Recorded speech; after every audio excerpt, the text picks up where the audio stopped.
dipotong. Potong Oh, ya, kalian awas. denger ya recording. Udah muncul Parah, ih. soalnya logonya. Nggak ngomong, anjay. Ya ampun. Gue matiin dulu lampu. Oke. Jadi itu ya hal menarik lain selain kuliah gitu. Nah sekarang kira-kira selama kuliah di US gitu pasti kan kalian ada ups and downs-nya.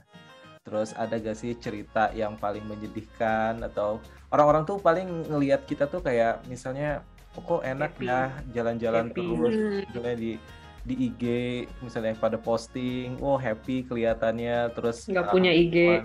habis kemana atau di Facebook lah itulah. Kalau nggak punya IG ada Facebook kan. Nah kayak gitu kan. Jadi kenapa jalan-jalan terus ya? Jadi mereka tuh kayak tertariknya itu orang yang mau kuliah di luar negeri itu kayak gara-gara gara-gara jalan-jalan gitu. Jadi padahal sebetulnya di balik semua itu ada nggak selalu ups terus ya, ada down-nya kayak gitu. Nah kira-kira apa sih down-nya kalian gitu selama 1 tahun ini? Nggak harus kuliah ya, jadi apapun itu. Kira-kira apa? Ada nggak down-nya? Langsung sedih. Langsung sedih, langsung ku menangis ya. Menangis. To be honest, kepada semua yang mungkin nonton ini, jadi kita tuh suka setiap malam belajar bareng supaya semangat, terus harus selalu ngasih semangat satu sama lain, soalnya kuliahnya benar-benar susah, nggak bohong, ini benar-benar susah. Terus setiap malam tuh belajar sampai jam 11, jam 12, jam 1.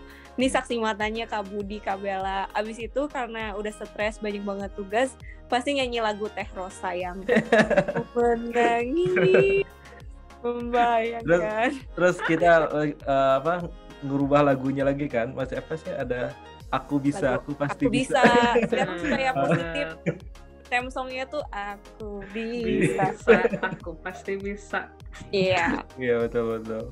Iya, kemarin juga waktu ulang tahun, aku nangis juga. Soalnya berat sih, banyak banget tugas.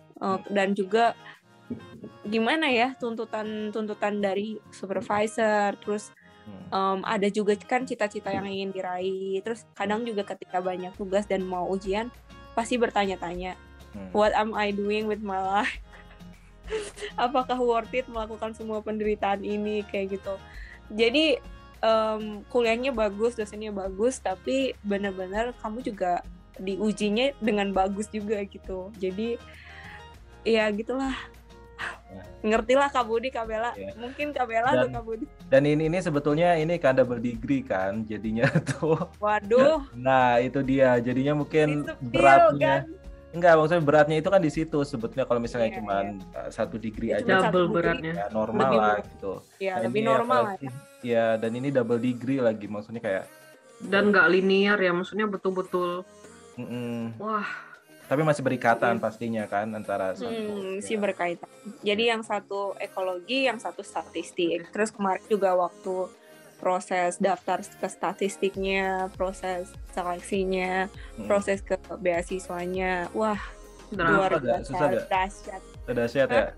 Ceritain dikit mungkin ada kenapa dahsyatnya, kok kenapa susahnya, kenapa ya dalam setiap proses mau masuk ke suatu departemen atau mau jadi mahasiswa di departemen yang lain, itu kan ada seleksi juga, harus tulis letter of statement, harus ada reference letter juga atau surat rekomendasi, dan itu juga perlu waktu untuk prosesnya gitu di departemen statistik. Sementara untuk evaluasi Fulbright setiap 1 tahun kan nanti dievaluasi kalian udah belajar apa aja, terus nanti akan dievaluasi untuk 1 tahun ke depan apakah akan masih dikasih funding. Nah karena saya udah mengutamakan akan ada terjadi perubahan status, jadi ada double degree. Jadi di sini tuh enaknya kalau misalnya udah bayar untuk 3 SKS, gimana ya, 3 mata kuliah untuk 1 semester tuh 9 ya? 9 mata kuliah 9 SKS 12 kredit. Intinya kalau udah ngambil 9 kredit, kalau aku kan master itu bayarnya sama sepanjang tahun gitu. Jadi kalau misalnya nambah lagi untuk master yang lain sebenarnya bisa, tapi susah, berat gitu. Ya udah, nggak sekedar diiyain. Oh ya boleh ngambil. Iya, jadi taruhan dulu sama advisor pertama. Nilai semester 1 harus bagus. Habis taruhan sama advisor, taruhan lagi sama Fulbright. Maksudnya bukan taruhan sih orang, ya bukan taruhan sih, tapi kayak meyakinkan orang Fulbright. Terus orang Fulbright juga meyakinkan orang Departemen Pendidikan di Amerika. Baru akhirnya TOA atau Term of Agreement. Kemarin juga drama tuh. Udah 1 hari deadline bayar uang kuliah spring tahun depan. Baru keluar. Hampir aja aku di DO.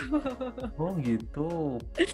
Iya, nggak di DO juga sih. Mungkin bisa minta perpanjangan. Cuman setiap hari tuh udah dikasih email gitu, student Trifosa Simamora, you have to pay $15,000 gitu kan. Terus aku dalam hati, ya Tuhan, aku nggak punya uang. Oh gitu. Bener-bener nggak tahu ya, kalau di tempatku tuh kayak biasa, maksudnya aku juga sering nerima email gitu kan, kata orang di tempatku tuh yaudah biarin aja karena kalian Fulbright, nanti mereka urusin gitu. Kalau ada di akhir mungkin yang nggak ngerti sih sama progresnya tuh. Tapi ya udahlah, aku sih nggak pernah selalu ignore itu gitu. Nggak terlalu. Oh ya. Kalau aku udah ditanya, Trifosa kamu mana ininya, Term of Agreement-nya? Oh iya, lagi gitu. Diurus gitu. Ya kalau gue kan semester ini yang fall, yang drama persis kayak IIN, rupanya memang ada iskom di antara Fulbright sama bagian kampus keuangan. Belum tahu gitu. Tapi bagian kampus yang lain udah tahu. Jadi ya memang kadang-kadang ada drama-drama kecil-kecilan kayak gitu. Pingin buat nangis juga sih, soalnya mikirnya itu duit berapa ratus juta gitu, kita nggak punya uang gitu, mau minta orang rumah juga di Indonesia nggak mungkin gitu kan. Mungkin. Dan itu bener-bener yang buat stres, duit di sini nggak main-main. Udah pusing mikirin kuliah, pusing mikirin duit. Tapi sebetulnya kalau gue sih percaya Fulbright pasti inilah. Udah punya nama juga kan, udah punya. Karena bagus banget. Ya karena nggak mungkin misalnya kita di DO gara-gara nggak bayar SPP. Itu kayaknya kemungkinannya kecil deh. Iya betul. Mungkin ada hal-hal yang lain, mungkin kalau kita amit-amit ya kita di DO gitu. Amit-amit jangan sampai gitu. Jadi mungkin nggak, kalau gue sih percaya bukan gara-gara SPP atau gitu. Betul. Ada lagi nggak yang mau diceritain? Drama sebagai anak PhD mungkin bisa dengan dosbing gitu. Oke, silakan. Kalau gue dosbingnya alhamdulillah baik-baik saja. Ibu Ahring di tempat gue sangat baik. Dokter Kim baik juga kok, Dokter Kim baik. Kalau aku kayaknya ini nggak bohong ya, karena mereka sebenarnya di balik layar ngomongnya beda. Tapi kalau ghosting aku beneran baik. Fakrisna Pasifika, hey, you are very good. Tapi memang itulah ups and downs ketika Budi. Ya, memang PhD itu kan sebetulnya kalau Iin kan master dan Iin beratnya itu ya kuliah double degree. S2 kan double degree gitu. Nah, kalau kita sebetulnya kita juga double degree gitu, bukan double degree ya, double kerjaan juga gitu. Karena selain kuliah kita juga harus ngeriset kan. Jadi kalau aku di semester pertama memang ada nge-lab gitu, ke lab gitu, kayak sebetulnya cuma lab training aja sih kayaknya gitu. Itu belum masuk ke riset gitu. Nah, pas sudah di semester kedua karena betul-betul ambil 4 mata kuliah. Ya, 4 mata kuliah semester ini, dan ada riset juga gitu. Jadi kayak nggak kepegang kalau harus nge-lab gitu. Nah, deal-dealan sama si ibu mau fokus dulu di nulis paper gitu. Jadi semester ini bikin 1 manuskrip terus dikasihin ke ibu karena kita harus mempertanggungjawabkan, kayak kita juga ngambil riset kan. Jadi aku ngambil riset sampai 6 SKS. Jadinya harus mempertanggungjawabkan. Pertanggungjawabannya itu apa? Pertanggungjawabannya itu adalah kalau aku itu manuskrip gitu. Jadi mungkin kalau ini harus semester ini full ya di lab ya, dari pagi sampai sore. Karena ngambil mata kuliahnya nggak banyak, cuman ya itu dipaksa dalam tanda kutip hal yang baik kok. Dipaksa committee meeting yang harusnya committee meeting itu kan tahun ketiga ya, tahun ketiga awal. Kok biasanya senior. Ini aku tahun 1 akhir. Jadi kayak kaget gitu sih, maksudnya kuliah juga masih dipegang, tiba-tiba penelitian juga baru masih preliminary, udah disuruh committee meeting, jadi kaget juga sih. Cuman itu hal yang baik sih, jadinya itu hal positif. Jadi kayak kalau misalnya dosen-dosen kita udah ngasih kita, misalnya Budi dikasih buat manuskrip, jadi beliau itu yakin Budi bisa ngerjain manuskrip itu selama 1 semester ini. Itu hal yang baik kan, kita dikasih trust gitu. Aku juga senang dan merasa terhormat lah beliau nyuruh aku kemarin, kamu committee meeting semester ini, bulan ini. Jadi beliau udah terasa harus penasaran nih, maksudnya kan tiap kampus kan beda-beda ya sistemnya ya. Ya maksudnya kan kalau di ini kan ada committee meeting dulu lah apalah gitu kan.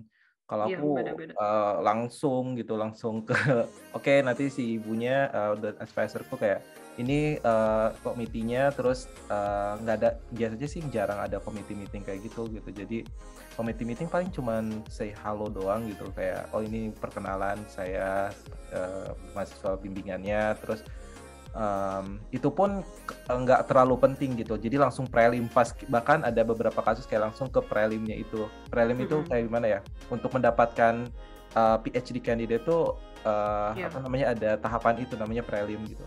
Jadi prelim itu istilahnya ujian, tapi ujiannya itu ada 2 gitu. Jadi ada ujian sebetulnya proposal, bisa kita presentasi dalam oral presentasi gitu. Dan ada yang keduanya itu nanti mereka juga akan nanya-nanya tentang pengetahuan kita. Ya, jadi maka dari itu sebelum dari prelim itu kita harus ngambil beberapa mata kuliah wajib. Dan nanti mata kuliah ini biasanya akan ditanyakan pas prelim gitu. Jadi tentunya ada kaitan dengan penelitian kita kan sebetulnya kayak gitu. Nah kalau aku di tempat itu kayak gitu, habis itu langsung ke sidang gitu, final defense. Ya beda-beda sih, di kampus aku sendiri aja satu fakultas aja bisa beda-beda per jurusan ininya kebijakannya. Tapi sama gitu ya, prelim ada katanya? Enggak, kalau gue nggak ada kompre. Kita kan bilang itu comprehensive exam yang kayak gitu tuh. Kalau gue tahu tuh jurusan lain malah ada beneran tulisan tertulisnya. Nah, jadi beda-beda. Ada yang kayak lu gitu, Bud. Comprehensive exam-nya mungkin dalam oral atau dalam presentasi. Kalau anak-anak jurusan lain tuh PhD ada yang comprehensive exam-nya tuh tertulis. Baru comprehensive exam yang presentasi, baru prelim. Beda-beda sih. Beda-beda sih sebetulnya ya. Kalau ini gimana kalau S2? Kalau aku ada juga komite pembimbingnya. Jadi kemarin itu waktu semester 2 awal udah langsung diminta sama advisor untuk nyiapin presentasi buat komite pembimbing, dan komite pembimbingnya juga dipilih berdasarkan penelitian yang sekarang dikerjakan, kan mengerjakan penelitian tentang birth distribution and occupancy gitu. Jadi selain advisor utama, ada satu advisor lagi, Dr. Jaime yang ahli burung, sama Dr. Brian Reich yang ahli spasial statistik modeling gitu. Jadi yang dipilih adalah pembimbing yang memang akan bisa memberikan kontribusi dan juga advice, saran-saran ke riset. Dan kemarin setelah melakukan presentasi, mereka udah setuju jadi komite. Ya udah gitu aja, belum ada ngobrol-ngobrol lagi sih, karena memang masih bisa dengan advisor yang utama. Tapi memang kayaknya kalau di NCSU sendiri emang harus ada komite pembimbingnya kalau di jurusan aku, karena aku kan pakai penelitian, terutama buat yang bikin research ya, yang bikin paper akhirnya atau tesisnya, atau tesis base lah. Soalnya jurusan aku ternyata bisa nggak pakai tesis, ternyata bisa cuma kuliah doang gitu. Bahkan kayak jurusan statistik kan udah lulus aja nggak pakai. By course. Kamu yang statistik by course kan? Iya, yang kalau misalnya bikin tesis juga angkat tangan. Ada 2 tesis yang harus dibuat jadinya. Iya, kacau deh. Tapi benar kalau PhD sama kayak Kak Budi, Kak Bella, harus ada tesnya gitu, prelim exam gitu di tahun pertama kayaknya, apa antara tahun pertama ke tahun kedua kayaknya itu examnya. Terus kalau di sini pengalaman dari temen aku bisa ngambil sampai 2 kali, soalnya kalau yang pertama gagal bisa tes yang kedua, soalnya karena susah banget dan kalau sampai gagal PhD-nya itu direduksi jadi master aja nanti gelarnya, bukan PhD. Iya. Di sini agak ngeri loh di sini. Sama. Yuk. Di sini kayaknya tiap jurusan ada dalam tanda kutip mecat anak PhD jadi anak master gitu. Iya. Itu tangga aku gitu. Tangga aku dia tapi bisa kayak appeal gitu apa? Tapi masih tetap dapat degree gitu. Dapat degree, cuma master. Kalau udah lulus masternya, kalau mau berusaha lagi buat jadi PhD bisa, cuman amit-amit ya. Amit-amit, jangan sampai kita berdua budak. Iya, amit-amit. Gue juga gak mau. Kalau kata dosen aku tuh itu mimpi buruknya anak PhD. Yang paling buruk pasti di DO gitu. Mimpi buruk yang kedua itu tuh dipecat keluar di PhD, masuknya jadi master gitu. Ada ya. Soalnya kalau di tempat gue kayaknya belum ada case yang kayak gitu, khususnya di ini ya, di jurusan gue gitu. Tapi mudah-mudahan enggak lah untuk kita semua gitu. Amin. Nah, itu kan down-nya ya. Kemudian, nah ini mungkin pertanyaan terakhir nih ya, karena udah malam juga. Sebetulnya sekarang udah jam berapa sih kalian? Kalau di kita jam 10, di Kabudi ya jam 7 ya. Itu jam 7. Oke.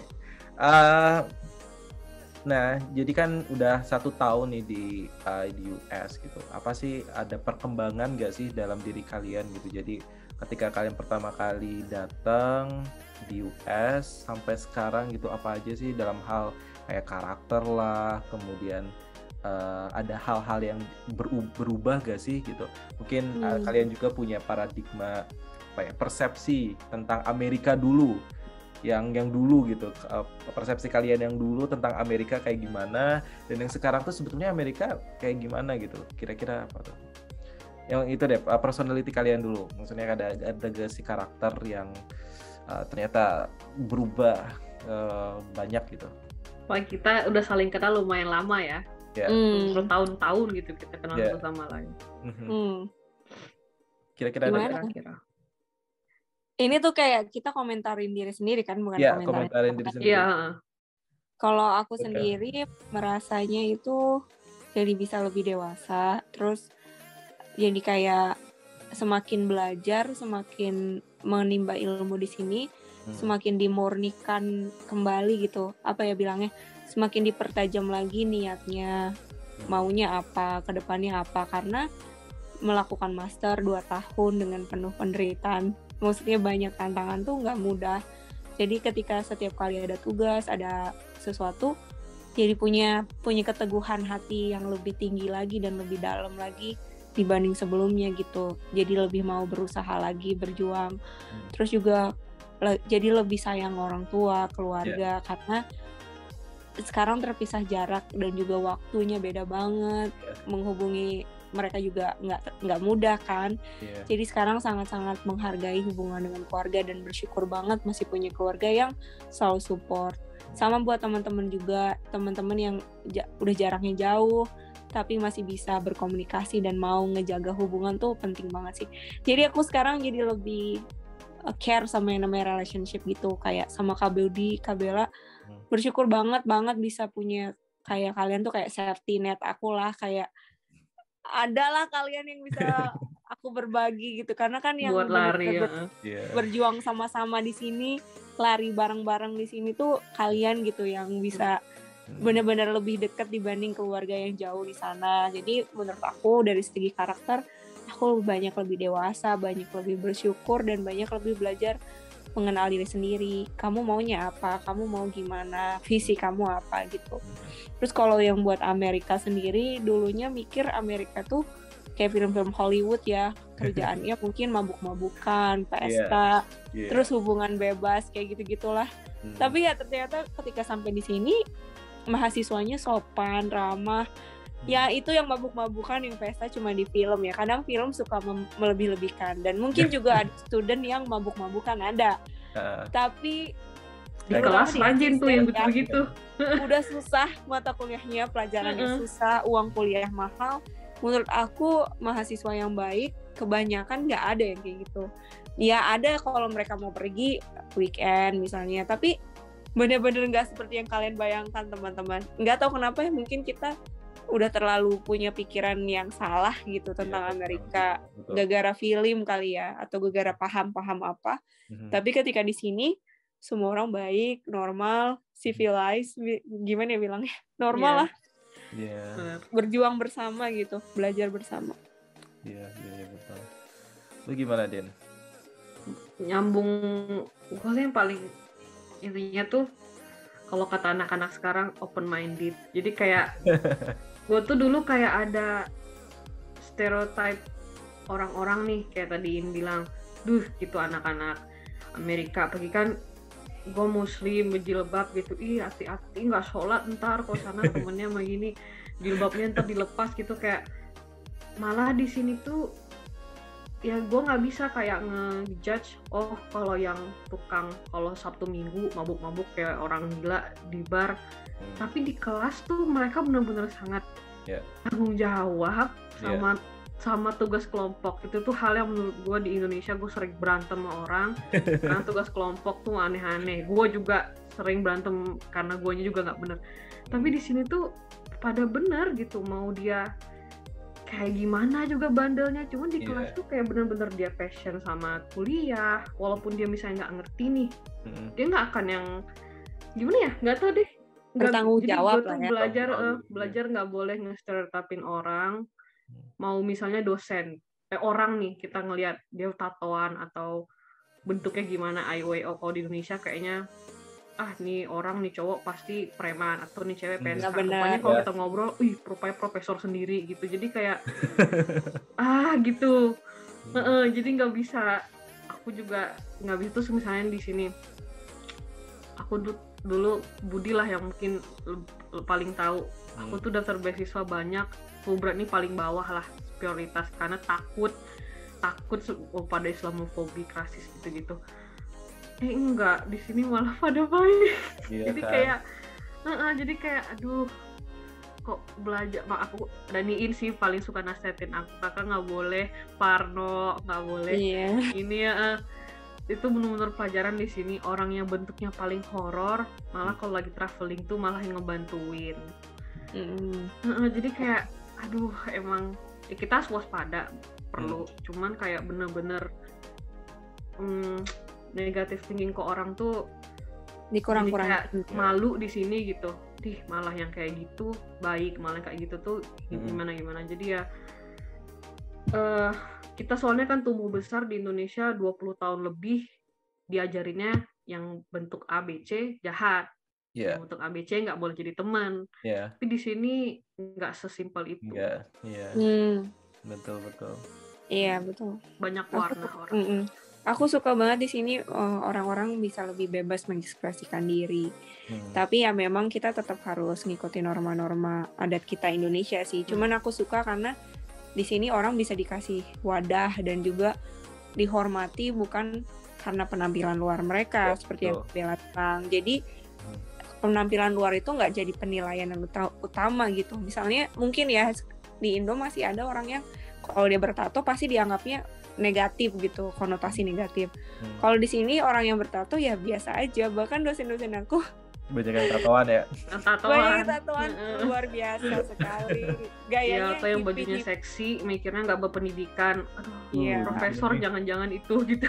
Iya beneran. Gayanya hippie banget sumpah, yang rambutnya dikuncir cewek, terus pakai cuma tank top, datang ke kampus terus pakai sepatu boot, terus bertato di sini. Tapi baik banget, ramah. Jadi dan sangat sopan, profesional. Jadi nggak bisa menilai orang dari penampilan luar. Itu aku suka banget sih. Dan mereka juga gitu ke kita kan. Kita kan orang Indonesia. Iin, Budi, aku gitu nih orang mana gitu. Tapi mereka tuh nggak yang nganggap kita bodoh. Kita nggak dianggap. Misalnya gue jilbaban mikirnya opres lu ya, soalnya lu ini enggak. Gue sama sekali nggak pernah nggak pernah gitu. Jadi kayak seneng sih.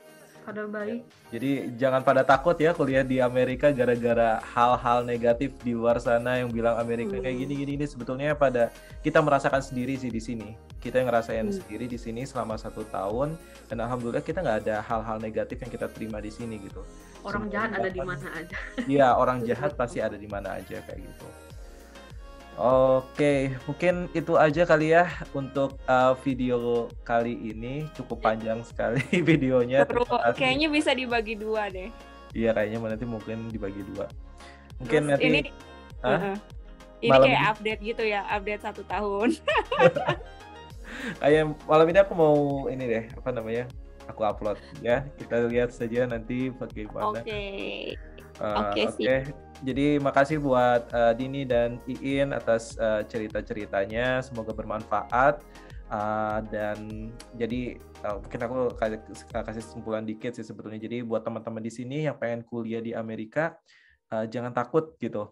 Amerika itu sistem pendidikan di Amerika itu sangat-sangat baik banget gitu. Jadi ya kalau kalian melewatkan itu ya sayang banget gitu ya. Jadi ya sekalian promosi lah kuliah gitu. Bagus, serius bagus. Kita udah ngalamin sih, bagus dan worth it banget. Setiap penderitaannya worth it. Ya, insya Allah worth it kok. Oke, mungkin itu aja video kali ini, dan bye-bye. Bye-bye.